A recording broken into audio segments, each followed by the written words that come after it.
Yang saya hormati Mas Umam, Khairul Umam, Komisioner KPU Jawa Timur yang baru. Selamat sudah mengemban amanah baru dan amanah yang lebih luas.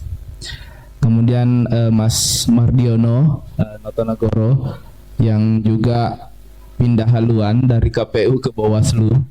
Mungkin sudah agak agak bosan jadi panitia, jadi pengennya ngawas saja.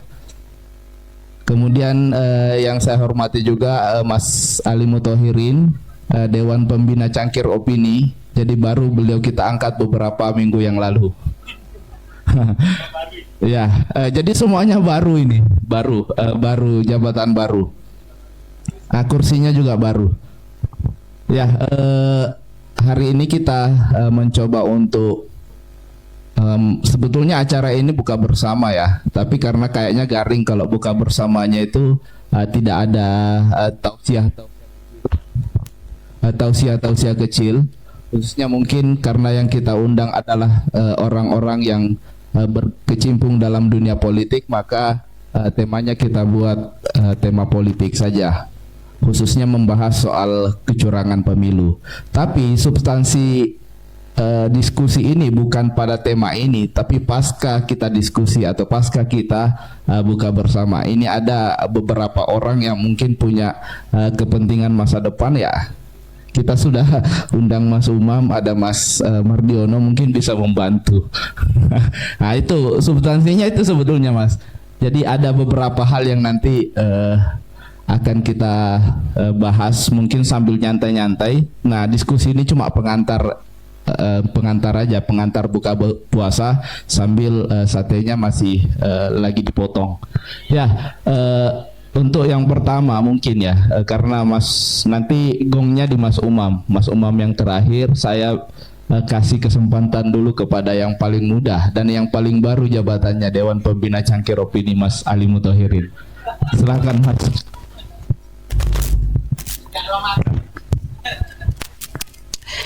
Bismillahirrahmanirrahim. Assalamualaikum warahmatullahi wabarakatuh. Alhamdulillah hamdan kama amara, asyhadu an la ilaha illallah, asyhadu anna Muhammadan abduhu wa rasuluhu, amma ba'du. Terima kasih Mas Alim, Mas Umam, Mas Mardiono, dan teman-teman semua. Saya ingin menambahkan, sebenarnya acara ini bagian dari refleksi Cangkir Opini yang pengen ada diskusi rutin selama puasa, yang lainnya pengajian begitu. Nah, momentumnya bagus setelah Pilpres dan sudah ditetapkan oleh KPU sebagai pemenangnya adalah Prabowo Gibran misalnya. Tapi isu tetap bergulir di grup-grup, terutama di grup Muhammadiyah, bahwa Prabowo menang karena kecurangan begitu. Dan itu khas banget dari Muhammadiyah begitu, khas banget. Nah, Cangkir Opini ini lembaga lama sebenarnya yang kemarin fokus pada isu-isu terorisme dan lain sebagainya. Setelah saya tahu PSI nggak masuk PT, maka saya ditunjuk jadi Dewan Pembina Cangkir Opini, balik lagi ke dunia diskusi gitu. Nah, untuk membuka isu itu maka mengundang Mas Umam dan Mas Mardiono. Tapi kemarin Mas katanya mintanya 100 begitu, makanya panitia menyediakan 2 kambing yang dipotong begitu. Karena Mas Basir mintanya 40 orang dari perwakilan AMM Kabupaten, Mas Barok 30 begitu. Saya nggak tahu IMM Korkom katanya 40 atau berapa begitu. Jadi kursinya sampai baru didatangkan dari Pasuruan gitu. Nah, terkait dengan Pilpres, memang kalau KPU Bawaslu kan penyelenggara atau bergerak atas nama undang-undang. Selama undang-undang dijalankan, ya tidak ada istilahnya kecurangan dan lain sebagainya. Tapi praktek di lapangan mungkin iya ada beberapa keselipan. Masing-masing juga ada PPK itu, ada PPK Kota Mojokerto, Pasuruan, dan beberapa PPK yang nampak wajahnya nggak asing, yang mungkin yang bisa melakukannya mereka-mereka itu mungkin kalaupun ada, karena penghitungan tabulasi terakhir kan di PPK mungkin. Tapi saya yakin kalau PPK-nya dari Muhammadiyah masih kredibel, integritasnya masih bisa dijaga dan lain sebagainya. Nah, ini yang penting, lurus-lurus itu ya di Muhammadiyah. Yang itu kadang-kadang juga agak susah untuk naik level. karena susah memahami betul langkah-langkah politik. Nah, yang kedua yang ingin saya sampaikan bahwa semua rangkaian politik ini tidak bisa lepas dari kekuatan partai politik. Karena amanat undang-undang semua agenda politik nasional ini dikendalikan oleh partai politik yang seharusnya dibentengi oleh undang-undang kita karena bagian dari sistem civil law kita misalnya di Indonesia. Tapi pada prakteknya kan tidak. Mulai dari kita kembali kepada awal misalnya undang-undang dibuat oleh partai politik atau anggota DPR yang merupakan perwakilan dari partai politik kita dan tidak kemudian menghasilkan aturan yang rigid, yang detail dan lain sebagainya. Tentu ada muatan-muatan yang mungkin bisa dilakukan hal-hal yang kurang ideal misalnya, pasti itu. Karena semuanya berporos pada partai politik dan kepentingan partai politik itu. Dan tarikan-tarikan kepentingan partai politik itulah yang sebenarnya menentukan bagaimana langkah demokrasi kita. Kalau kemudian hari ini disalahkan penyelenggara, maka sebenarnya penyelenggara hanyalah menjalankan amanah undang-undang begitu loh. Jadi kalau jalannya pun sudah diatur undang-undang dan lain sebagainya.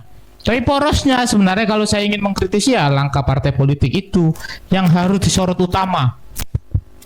Karena disitulah langkahnya. Misalnya begini, soal money politik misalnya. Kalau semua partai politik, semua caleg bersepakat, bermufakat secara jamaah misalnya, bahwa tidak boleh melakukan money politik yang nggak ada kecurangan misalnya.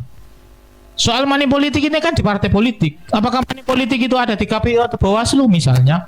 Atau pada tahapan penyelenggara? Tentu tidak. Nah ini yang kemudian hari ini sering didengungkan dan seolah-olah penyelenggara ini bagian dari satu sistem yang memenangkan seseorang atau capres tertentu. Nah tentu ini yang kemudian harus kita clearkan betul. Karena menjelang Pilpres itu kan banyak isu yang sebenarnya harus kita kritisi tapi seolah-olah menjadi hal yang wajar. Misalnya soal Gibran ketika menang di MK maka dianggap pelanggar konstitusi misalnya. Kadang-kadang dalam teori hukum kita susah membedakan di masyarakat mana konstitusi, mana aturan undang-undang, mana peraturan dan lain sebagainya itu. Selama yang dirubah misalnya oleh MK itu adalah bukan undang-undang dasar, maka itu tidak melanggar konstitusi sebenarnya. Yang harus dipahami adalah MK mempunyai kewenangan lebih soal isu pemilu misalnya, mulai dari undang-undang pemilu dan lain sebagainya sampai kemudian sengketa pemilu ada di MK sebagai tambahan yang harusnya secara umum sebenarnya MK adalah mengadili bagaimana undang-undang itu berseberangan atau bertentangan dengan undang-undang dasar apa tidak begitu. Ketika sudah diputuskan oleh MK sebagai tugasnya yang diamanahkan oleh undang-undang dasar dan diperkuat oleh undang-undang, maka itu sudah selesai sebenarnya. Cuma kan narasi politiknya misalnya melanggar konstitusi itu kan sampai hari ini. Bahkan terakhir Timnas Amin mengajukan MK dan ada tuntutan pemilu ulang tanpa Gibran misalnya. Itu kan seolah-olah sesuai dengan undang-undang tapi sebenarnya kan tidak. Karena dalam konteks MK sendiri sudah diputuskan ya selesai. Lagi tambahan gugatan dan lain sebagainya. Sudah ingkrah dan ya sudah itu selesai. Cuma narasi politik ini yang terus menerus sehingga sampai hari ini pun narasi itu ada bahwa Pilpres ini ada kecurangan. Tapi secara real politik misalnya semua capres berpotensi melakukan kecurangan, iya enggak?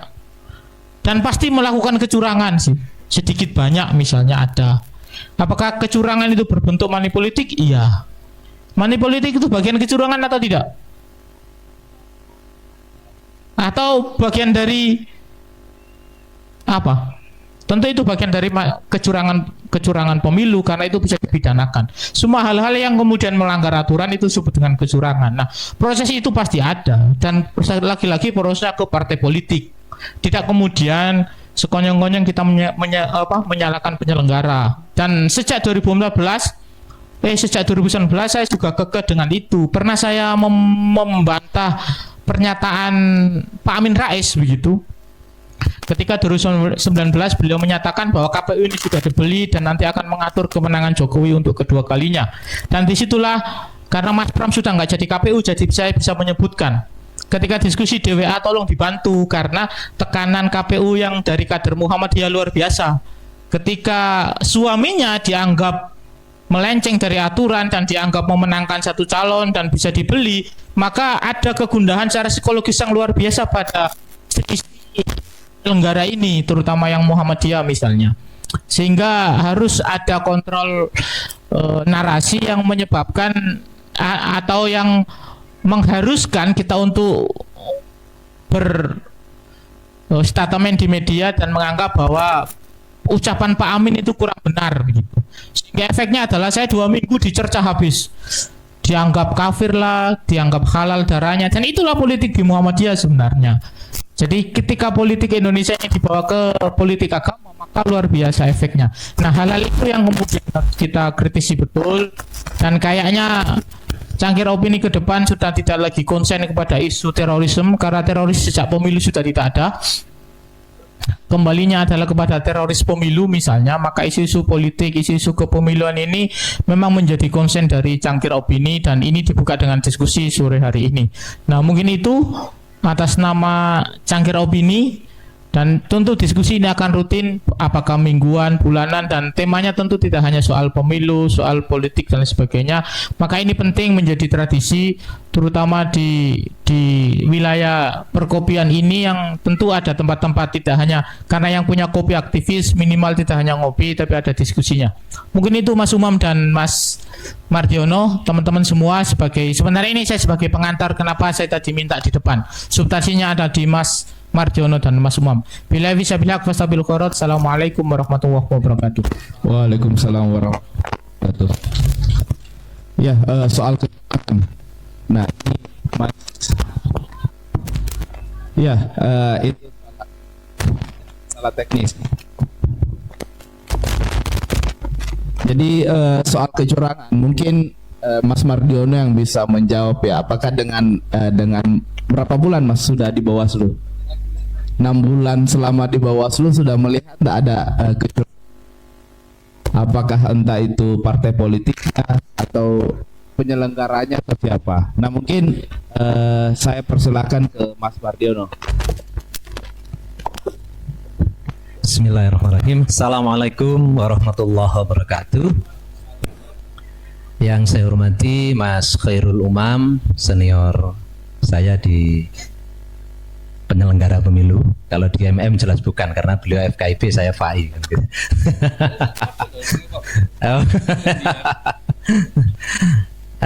Yang saya hormati Mas Ali Mutahirin, beliau meskipun tokoh nasional, kalau di MM junior saya, bahkan yang mengkader kayaknya istri saya kayaknya. Mas Alim, di sini juga ada ahli hukum tata negara Mas Pak Tony.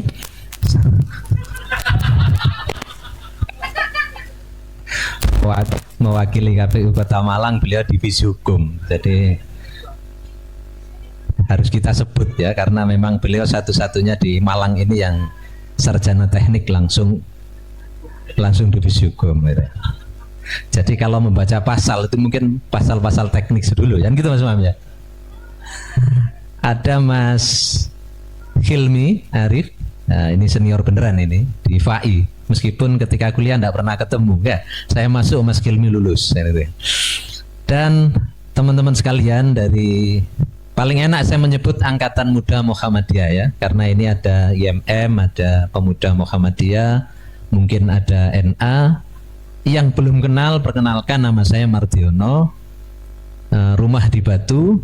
Kalau di MM dulu di Tamadun, angkatan 2003. Kalau di di Pemuda Muhammadiyah dulu sampai di PWPM ya, karena undang-undang harus mundur di tahun 2018, nggak sampai selesai di PWPM. Oh, ada Mas Meki juga senior saya di FAI. Sorry Mas Meki, lali aku. Meki Abdurrahman. Teman-teman sekalian, saya ketika ditelepon oleh Ali kemarin diajak diskusi, tentu sangat senang ya ketika yang hadir kader-kader muda Muhammadiyah. Karena hari ini yang tertarik kepada politik itu di Muhammadiyah sepertinya sudah semakin tidak banyak ya. Semakin tidak banyak yang saya lihat ya. Itu di ranah politik praktis ya. Mungkin kalau di politik-politik non praktis ya, misalnya di kampus ya rebutan wakil rektor dan lain sebagainya, mungkin banyak yang terakhir seperti itu ya, rebutan rektor gitu mungkin banyak. Tapi sekali lagi itu untuk internal kita di Muhammadiyah ya. Rebutan ketua pemuda Muhammadiyah Kabupaten Malang kan ada ya, sampai 2 misalnya begitu. Tapi yang real ya bertarung di politik praktis itu masih kurang banyak. Nah, bagaimana parameternya? Coba di list saja berapa kader Muhammadiyah yang berani maju sebagai calon anggota legislatif, misalnya begitu. Itu salah satu cara bagaimana mengukur kader-kader kita, kader Muhammadiyah itu yang masih sangat kurang yang terjun ke politik praktis. Apakah itu penting? Oh, penting. Penyelenggaranya dari Muhammadiyah banyak, misalnya ya 2019 sampai 2024 itu kader Muhammadiyah panen. Karena apa? Di KPU RI ada 3 kader Muhammadiyah. Kalau kita sebut waktu itu ada Mas Arief Budiman, ada Mas Pramono Ubaid Tantowi, ada Mas Ilham Syahputra. Turun ke provinsi ada Mas Khairul Anam, ada Mbak Nurul ya, Mbak Nurul. Nah, itu kader Muhammadiyah. Di tingkat kota kabupaten, insya Allah kalau nggak 2 ya 3, ya minimal 2 lah ya. Kalau sebut kota Malang misalnya ada Mas Isudin Fuad Fatoni, ketua KPU Kota Malang ke depan insya Allah ya. Ada Bu Aminah yang ketua sekarang ya. Di Kabupaten Malang ada Mas Hilmi, di Batu ada saya waktu itu sama Mas Ervanuddin. Tapi meskipun kita punya penyelenggara banyak, tapi kalau kader yang lain tidak mau bertarung di ranah politik praktis menjadi calon anggota legislatif, baik di tingkat kota, provinsi maupun RI, ya percuma. Sehingga Alim tadi menyebut kita ini panitia ya, hanya sekedar panitia, nah, kan gitu. Nismek nyatet itu suarane siapa wingi Basir, suarane dokter siapa? Dokter Gamal misalnya berapa gitu. Ya gitu-gitu tuh akhirnya kita ini. Nah. Tetapi kalau misalnya ada kader Muhammadiyah itu yang yang berani maju, paling tidak kita bisa mengamankan kan begitu suaranya. Bukan berarti kok kita tidak ada kader Muhammadiyah tidak mengamankan suara, bukan ya. Tapi itu saya kira penting. Itu teman-teman sebagai pembuka. Nanti saya tidak akan bicara banyak karena saya baru 6 bulan di Badan Pengawas Pemilu. Secara pengalaman saya bareng dengan Mas Umam kurang lebih 9 tahun 2 bulan di KPU Kota Batu. Pertama sebagai divisi hukum, kedua ketika Mas Umam jadi ketua saya diseret out jadi ketua pisan masuklah saya jadi ketua di Batu. Sehingga secara pengalaman ilmu mungkin lebih matang sebagai KPU daripada sebagai Bawaslu. Tapi apapun itu, karena sore hari ini saya diundang dengan embel-embel Komisioner Bawaslu Kota Batu, tentu tidak elok kalau saya tidak menyampaikan hal-hal terkait pengawasan. Tuh. Pertama, kita bahas dulu terkait dengan tema sore hari ini. Apakah benarkah pemilu ada kecurangan? Ya, kecurangan, bukan kecurangan kan? Kecurangan ini. Siapa sih nggak pilih kok kurang enak gini? Kita anggap saja kecurangan ya. Karena Mas Ali tadi menyebutkan bahwa KPU, Bawaslu, dan saya tambah lagi penyelenggara pemilu itu kan ada 3 ya, KPU, Bawaslu, dan DKPP sebagai satu kesatuan penyelenggara pemilu. Itu memang murni melaksanakan perintah undang-undang. Okay? Undang-undang apa? Undang-undang tentang pemilu. Mas Huda, kira-kira undang-undang pemilu itu nomor berapa? Hah? Lupa ya. Wis alamat gak lulus iki.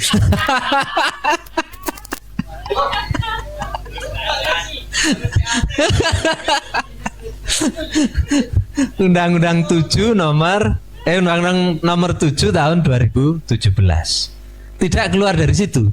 Tugas pokok fungsi penyelenggara pemilu. Baik Bawaslu, DKPP maupun KPU ya. Acuan besarnya ya undang-undang pemilu itu. ketika bicara kecurangan, saya buka pasal 1 sampai pasal 500 sekian itu tidak ada istilah kecurangan. Nah, karena ini kita harus sesuai dengan norma-norma yang diatur dalam undang-undang. Yang dikenal oleh undang-undang, istilah yang digunakan itu adalah pelanggaran, ya. Ini yang mau tes CAT sambil dihafalkan ya. Pelanggaran apa saja? Kalau tadi Mas Ali menyebut misalnya money politik itu masuk di ranah pidana pemilu. Tapi di luar itu ada pelanggaran administrasi terkait dengan tata cara, prosedur dan mekanisme. Bagaimana? Apakah KPU sudah sesuai dengan tata cara, prosedur dan mekanisme misalnya dalam menjalankan tahapan pemilu?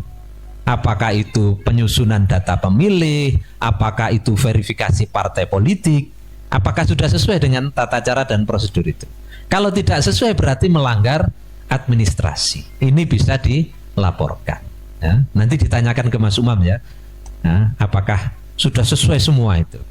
Ada juga pelanggaran etik, ya, pelanggaran etik. Ini yang dikenal di dalam Undang-Undang Pemilu. Pelanggaran etik tentu terkait dengan ranah pribadi, ya, pribadi penyelenggara, terkait asas kepantasan, ya, kepantasan atau kepatutan. Nah, itu.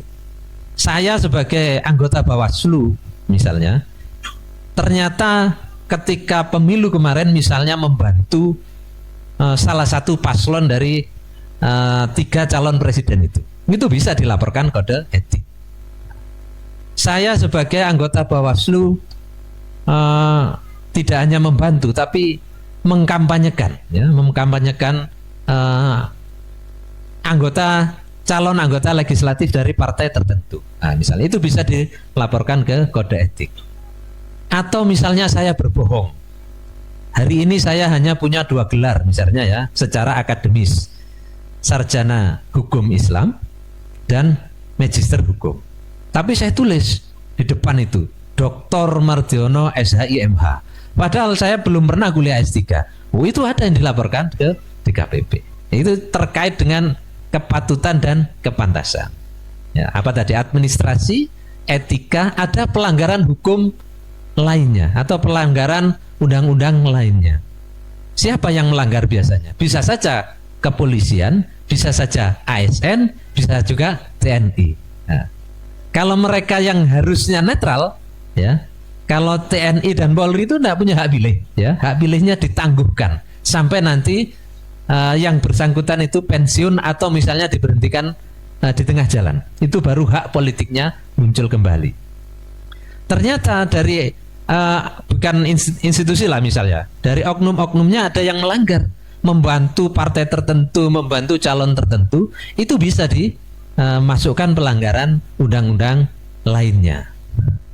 Nah, di luar itu juga masih ada pelanggaran pidana pemilu, money politik, ya, money politik yang paling marak. Tapi untuk membuktikan money politik ini benar-benar bisa dibuktikan itu tidak mudah. Kenapa? Yang membuat undang-undang ini siapa? DPR dan Presiden. Secara umum undang-undang kan produk politik, kan begitu ya? Meskipun itu aturan hukum, kan ya? Kan aturan hukum. Tapi itu produk politik. Saya beri contoh sulitnya untuk menindak money politik. Ya. Nanti teman-teman yang CAT, misalnya ini di pasal 523 ya. Ayat 1 misalnya. Setiap pelaksana peserta, mohon maaf ya, saya agak males menghafalkan ayat-ayat undang-undang ya. Wong ayat-ayat Quran aja cuma sedikit yang saya hafal, apalagi undang-undang begini ya. Setiap pelaksana, peserta dan atau tim kampanye pemilu yang dengan sengaja menjanjikan atau memberikan uang atau materi lainnya sebagai imbalan kepada peserta kampanye pemilu secara langsung atau tidak langsung sebagaimana dimaksud dalam pasal 280 ayat 1 huruf C dipidana penjara paling lama 2 tahun dan denda paling banyak 24 juta. Bagaimana membaca pasal ini? Yang bisa dipidana siapa? Coba yang mungkin belajar hukum, bagaimana membaca pasal ini? Saya tadi membuka diskusi betapa sulitnya menindak money politik. Yang bisa dipidana di pasal ini hanya satu, pelaksana kampanye, peserta kampanye, dan atau tim kampanye. Bagaimana kita bisa mengetahui pelaksana, peserta, dan tim kampanye? Mereka yang terdaftar di Mas Umam, di KPU. Ya. Selama mereka tidak terdaftar, nun sewu, mereka tidak terdaftar sebagai tim kampanye, pelaksana kampanye, peserta kampanye. Misalnya saking duitnya akeh, saking akeh duitnya sampai wale-wale ya. Misalnya tak brewok misalnya ya, tidak sebagai anggota KPU. Duitnya 2 miliar karena bisnis bantal misalnya kan begitu ya. Ya. Aku tak ngewangi Ali gitu. Ali ki sakno uripe ndek Malang lontang lantung misalnya ya. Turu di masjid Khadijah iku aku mbiyen. Ki nyalek tak ewangane. Wis di daerah Jetak Ngasir ki didumi dhewe kaca Pak Cabreo. Ndak bisa Cabreo itu dipidana. Ya. Karena apa? Karena tidak termasuk tim kampanye, tidak termasuk pelaksana kampanye. Nah, tetapi masyarakat umum kadang melihat, oh itu money politik ngetum-ngetum. Nah, inilah yang mungkin menjadi PR karena di sini banyak anak-anak muda. Nanti kalau memang sebagai sudah menjadi politisi beneran, ya pasal-pasal yang begini tolong dihilangkan lah. Sehingga kami yang di Bawaslu juga tidak kesulitan untuk misalnya menindak ada money politik ya. Baru misalnya ini bisa menyasar setiap orang. Di pasal 523-nya di ayat 3. Setiap orang yang dengan sengaja pada hari pemungutan suara menjanjikan atau memberikan uang, ini baru menyasar setiap orang, semua orang. Gak peduli itu tim kampanye, pelaksana kampanye, itu pun gak peduli. Tetapi apakah sebodoh itu orang membagikan uang? Tidak ternyata, ya. Tidak. Ya. Apalagi sekarang sudah ada sing nggak cash itu apa istilahnya? Money macam-macam itu.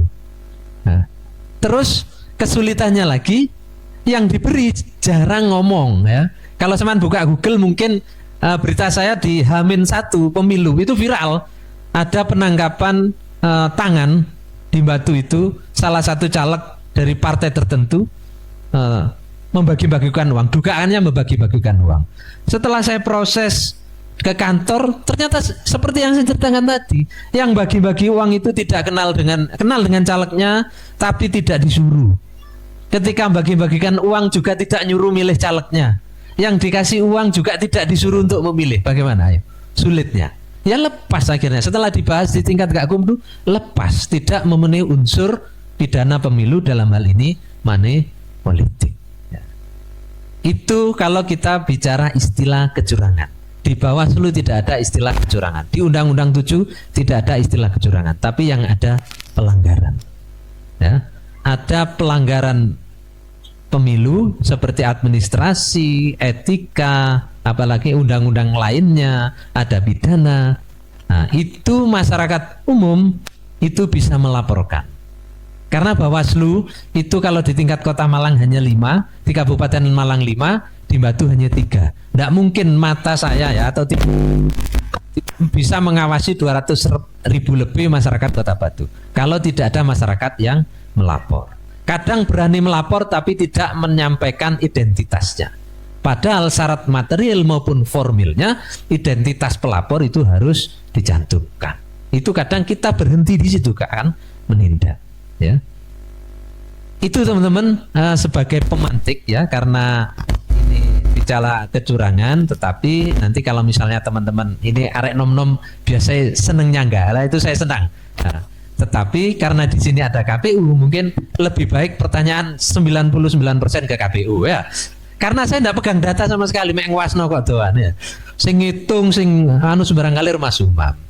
Kurang lebihnya saya mohon maaf, saya akhiri. Wassalamualaikum warahmatullahi wabarakatuh. Ya, waalaikumsalam warahmatullahi wabarakatuh. Ya, itu teman-temannya. Jadi ternyata bukan kecurangan tapi pelanggaran.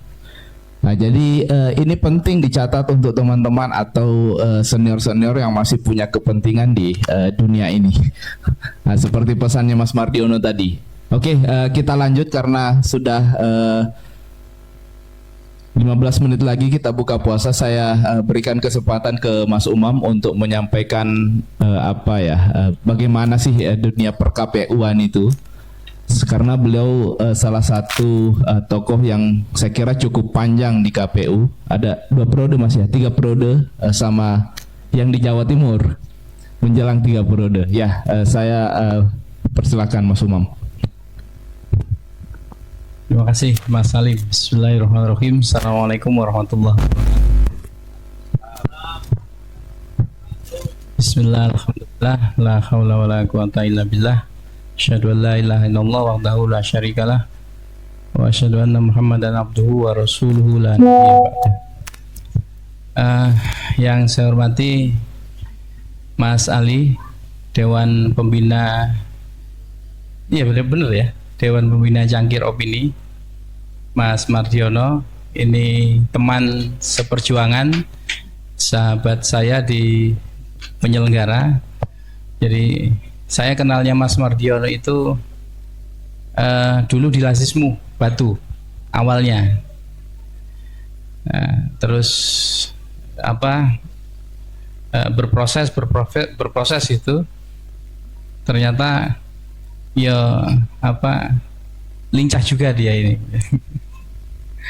Jadi pengalaman pertama 2014 itu mendorong Mas Boy untuk jadi ketua BPPM. Alhamdulillah jadi, meskipun di tengah perjalanan memang ada dinamika. Mas Alim laku moderator dan teman-teman AMM semuanya yang tidak bisa saya sebut satu persatu. Sama seperti Mas Mardiono, jadi saya lebih banyak lebih senang menyebut teman-teman AMM karena saya lihat juga beragam. Tadi juga ada adik-adik dari IPM, tapi saya juga nggak yakin itu pelajar gitu. Mungkin jaketnya aja jaket IPM. Ya, nah teman-teman sekalian, saya harus mulai dari mana karena waktunya sudah mepet. Pikiran saya tadi saya tinggal berdoa buka puasa begitu. Tapi ada waktu katanya Mas Salim sekitar 10 sampai 15 menit ya. Nah teman-teman sekalian, saya memulai dari, sebenarnya kalau bicara soal kecurangan itu atau pelanggaran dalam istilah regulasi kita, Undang-Undang 7 tahun 2017 itu maghrib ya? Belum ya? Oh iya. Ya, jadi kembali lagi, jadi kalau kita bicara kecurangan atau pelanggaran itu kan sebenarnya bukan soal asumsi, bukan soal opini, tapi soal pembuktian. Jadi kalau bicara soal norma ya, kalau soal norma. Jadi Mas Mardiono bicara soal norma dalam regulasi, tidak ada kata kecurangan di dalam undang-undang. Meskipun sebenarnya istilah kecurangan itu kan istilah sosiologis ya. Jadi bukan istilah normatif dalam undang-undang, memang iya. Tetapi mungkin bagi masyarakat yang dimaksud kecurangan itu ya pelanggaran itu gitu ya. Karena ada banyak komponen masyarakat yang saya yakin juga awam dengan persoalan-persoalan norma-norma hukum. Nah, jadi membedahnya itu harus melihat. Jadi ini asumsi, persepsi, atau memang ada fakta yang memang bisa kita nyatakan itu sebagai pelanggaran. Ya. Nah, itu yang harus clear dulu. Nah, oleh karena itu ketika bicara pelanggaran, maka untuk membuktikan itu maka harus diuji. Nah, kalau di Bawaslu itu kan menguji sebuah pelanggaran, tadi Mas Mardiono sudah membedah. Jadi ada pelanggaran itu kan macam-macam. ada pelanggaran administratif, ada pelanggaran apa lagi Mas? Etik, ada macam-macam lah ya, termasuk sampai pada pidana ya. Nah, kalau itu dalam konteks Mas Mardiono, Bawaslu ya, pengawasan. Itu ada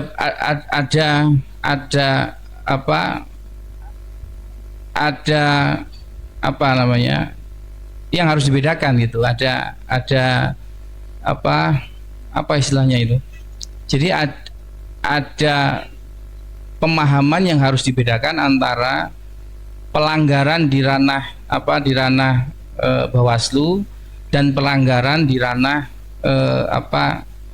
sengketa yang lain. Misalnya sekarang yang sedang kita tunggu ya, kan KPU sudah menetapkan tanggal 20 kemarin, menetapkan hasil pemilu tanggal 20. Nah, kemudian aturannya akan ditetapkan perolehan suara dan perolehan kursi serta penetapan caleg terpilih itu setelah 3 hari MK membuat keputusan ya. Kalau MK tidak menerima pengajuan sengketa, maka MK akan mengeluarkan BRPK. BRPK itu apa? Lupa saya. Buku Register Perkara Konstitusi ya, buku Register Perkara Konstitusi. Jadi akan mengeluarkan itu ya. Kemudian 3 hari ya, 3 hari. Jadi karena kemarin ditetapkan tanggal 20 pukul 22.19 menit, maka berakhirnya nanti malam Sabtu pukul 22.19 menit berakhirnya. Nah, kalau nanti tidak ada, maka 3 hari berikutnya kabupaten kota, provinsi yang tidak ada pengajuan sengketa itu bisa menetapkan caleg terpilih, suara dan kursi, perolehan kursi. Tapi kalau misalnya ternyata ada sengketa, maka harus menunggu dulu proses, sampai nanti kemudian MK memutuskan bagaimana hasilnya. Nah, itu baru 3 hari berikutnya itu penetapan. Jadi membedahnya memang tidak bisa parsial memang kalau bicara soal kecurangan. Jadi saya harus hati-hati kalau bicara, karena agak disclaimer ya, kalau ini jangan-jangan saya nanti dengan tema ini agak terjebak, terus kemudian saya ditanya, Mas, kira-kira sepengetahuan Mas sebagai KPU kira-kira ada nggak kecurangan? Saya jawabnya gimana coba? Jadi memang agak sulit gitu, karena ini bukan soal asumsi, bukan soal persepsi, opini bukan, tetapi ini soal pembuktian. Jadi saya misalnya ditanya, Mas gimana? Ya saya akan jawab secara normatif bahwa kalau Anda mendalilkan, ini saya mengutip Pak Ketua, Pak Ketua Hasyim Asyari. Jadi kalau Anda mendalilkan, maka Anda harus bisa membuktikan. Kalau Anda mendalilkan bahwa KPU misalnya dalam tanda kutip berbuat curang, maka Anda harus bisa membuktikan kecurangan yang di mana yang dilakukan oleh KPU, misalnya begitu. Kan ini hari-hari ini begitu. Dan saya ini ada Mas Hilmi, ada Mas Izzuddin dan lain-lain. Ya itu yang harus. Tetapi kalau bagi saya ini sebenarnya begini. Ini situasi ini itu sebenarnya kan saya nggak mengatakan ini sesuatu yang lazim, wajar dan lain sebagainya, karena itu seolah-olah itu membenarkan cara yang barangkali oleh sebagian masyarakat secara normatif dianggap sebuah aib, misalnya begitu, kesalahan ya. Saya tidak begitu. Tetapi maksud saya, jadi ini hampir selesai begitu. Hampir selesai. Maka harusnya tema yang ke depan harus kita usung itu harusnya itu bicara tadi yang Mas Ali sebut soal tadi Mas Ali sempat nyinggung itu, saya agak lupa. Jadi bagaimana peran anggota legislatif kita membuat regulasi yang tadi Mas Ali menyampaikan, jadi kita agak jumbuh, kita agak bingung antara regulasi, konstitusi, peraturan dan lain sebagainya gitu. Nah, itu satu. Kemudian lebih penting lagi juga bicara soal pendidikan politik. Nah, kalau dalam norma yang dipahami secara umum, pendidikan politik itu kan kerjaannya partai politik. Ya, kalau KPU itu kan pendidikan pemilih, katanya begitu. Tetapi saya kira hari-hari ini tidak relevan. Kenapa? Karena pendidikan politik yang barangkali dilakukan oleh partai politik itu lebih bersifat konstituen ansih. Jadi dia elektoral ansih. Jadi bicara soal pendidikan politik dalam konteks bagaimana memenangkan kontestasi. Hanya itu. Tapi tidak bicara pendidikan politik dalam konteks prosedural substantif, misalnya begitu. Nah, ini isyarat ya, kode. Jadi kode. Ya, kode ini. Nah, soalnya tadi di belakang sudah nunjuk-nunjuk berarti ya. Jadi harusnya itu yang kita diskusikan. Jadi bicara soal demokrasi elektoral secara substantif dan prosedural. Ya. Jadi apakah pemilu kita ini ke depan akan dibawa terus pada aspek-aspek prosedural mengabaikan substansi, ataukah justru harus kita benahi lebih substantif? Misalnya soal substansi itu bicara soal money politik, misalnya begitu. Soal black campaign dan lain sebagainya lah ya, misalnya begitu. Nah, itu yang jadi PR kita bersama ke depan. Jadi kalau bicara yang seperti itu enggak cukup waktunya, apalagi kalau misalnya nuntut saya tadi. Pikir saya itu enteng-entengan gitu, enteng-entengan. Ternyata Mas Mardiono mengawali dengan agak serius. Saya jadi mau enteng-entengan juga agak sungkan gitu. Masa yang Bawaslu kota ngomongnya serius, yang KPU provinsi ngomongnya nggak serius, kan nggak enak gitu. Iya, ini.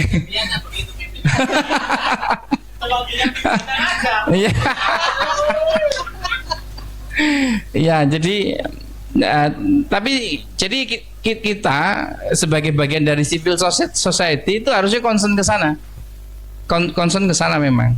Sehingga ketika misalnya masuk ke tahapan berikutnya, nah ini misalnya besok ya ada tahapan pilkada, evaluasi kita tahapan pemilu, kemudian masuk ke tahapan pilkada, apa yang harus dilakukan. Nah,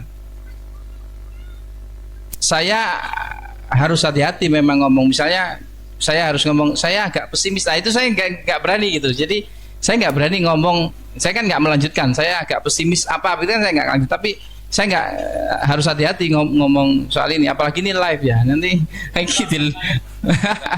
Iya, nggak bisa diedit. Ya, jadi memang harus hati-hati dan benar-benar komprehensif lah ya. Apalagi saya berhadapan dengan teman-teman mahasiswa yang memang harus ngomongnya memang harus benar ini benar-benar benar-benar objektif gitu, ilmiah. Jadi nggak boleh sembarangan. Nanti kalau sembarangan saya mesti di downgrade ini nanti KPU provinsi modelnya kayak gini. Ya, saya kira itu teman-teman ya. Jadi karena memang situasinya memang tidak memungkinkan, karena sudah azan, jadi tidak elok kalau saya harus ngomong terus. Tapi nanti setelah ini kalau kita mau diskusi tidak apa-apa, monggo. Tapi ya intinya adalah bahwa ke depan memang evaluasi terhadap pemilu kita secara keseluruhan memang harus ada. Isu terkait pemilu kita itu hampir menyamai dengan pilkades, itu sudah menjadi rahasia umum.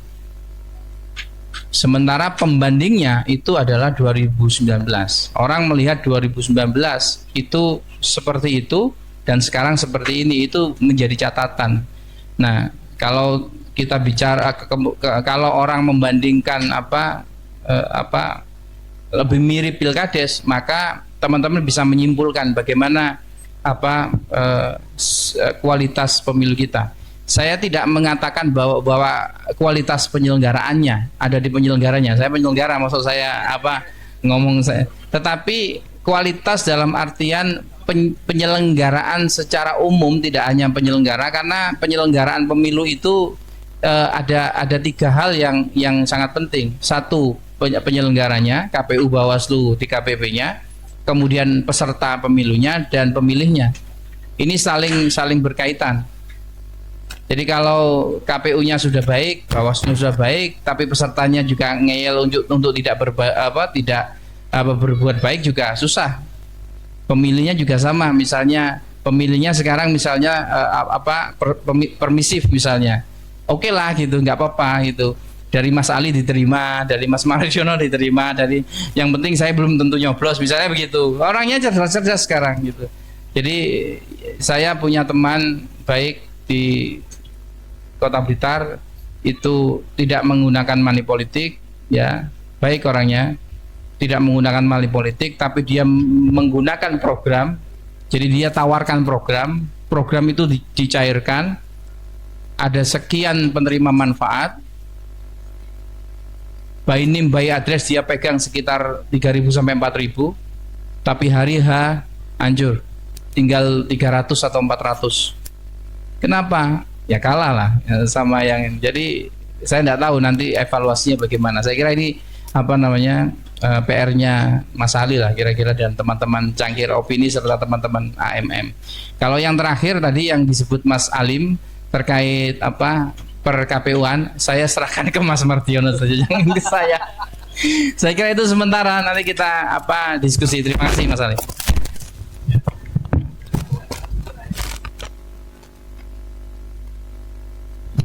Ya, saya persilakan dulu ke Mas Umam untuk berbuka puasa. Ya, jadi memang ngobrol sesuatu yang seperti ini ya, itu tidak bisa dilakukan dalam waktu yang sebentar, apalagi menjelang buka puasa. Tadi pas sudah mulai azan itu sudah mulai tidak kondusif itu. Sudah ada pembagian es teh di belakang. Iya, jadi mungkin substansi acara ini nanti setelah kita berbuka puasa, saya kira kita tidak akan membuka formal seperti ini, karena yang ini adalah pengantar diskusi saja dari cangkir opini dan vokal PJE. Ya, vokal PJE-nya itu nggak usah dibuat serius ya. Nah, itu mungkin kumpulan untuk ngopi-ngopi aja lah. Jadi yang mau ngopi ke sini itu nanti dianggap sebagai vokal PJE. Nah, ketuanya Mas Ali. Ya, mungkin itu sekian. Mohon maaf kita tidak membuka tanya jawab karena beberapa senior sudah kode-kode. Nanti tanyanya pas di belakang aja.